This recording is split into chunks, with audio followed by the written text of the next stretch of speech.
বন্ধু, মানুষের থেকে যদি কোনো রকম প্রতিশোধ নেওয়ার ইচ্ছে থাকে কারোর, তাহলে অনেক পথ আছে। তাহলে মেয়েদের সাথে ধর্ষণ কেন? তোমার কি মনে হয় পুরুষদের সাথে কি কোনো রকম অন্যায় হয় না? তারা কি অন্যায়ের শিকার হয় না? তারা কি খুন হয় না? বা তারা কি কোনো রকম দুর্ঘটনার শিকার হয় না? তাহলে ধর্ষণের মতন এরকম নক্কারজনক কাণ্ড মেয়েদের বিপক্ষে কেন এত বড় হাতিয়ার?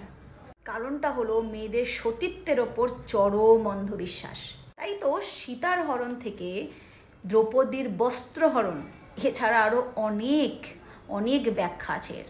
কি তুমি সিনেমাতেও দেখবে, যদি একটা মেয়েকে ধ্বংস করতে হয় আর কিচ্ছু করার দরকার নেই, শুধু তার রেপ করে দাও, তার বহুমূল্য ইজ্জতটা জাস্ট লুটে নাও, ব্যাস সব শেষ।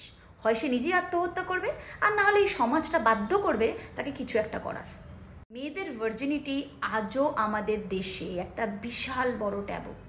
নেই, ছেলেদের থেকে বদল নিতে গেলে তার হাত পা ভাঙো, মারো, খুন করো, অন্য কিছু করো, কিন্তু মেয়েদের ক্ষেত্রে জাস্ট ইজ্জতটা লুটে নাও। আর যারা মানসিকভাবে চরম নোংরা, তাদের তো কোনো কারণের প্রয়োজনই নেই একটা মেয়েকে শেষ করার জন্য। সেই সব মানুষরা চিরকাল মেয়েদেরকে সির্ফ ভোগের পণ্য ভাবে। কারণ মেয়েরা তো দুর্বল, আর ধর্ষণ একটা বল প্রয়োগের রাস্তা মাত্র। কি বলো বন্ধু, ঠিক বললাম?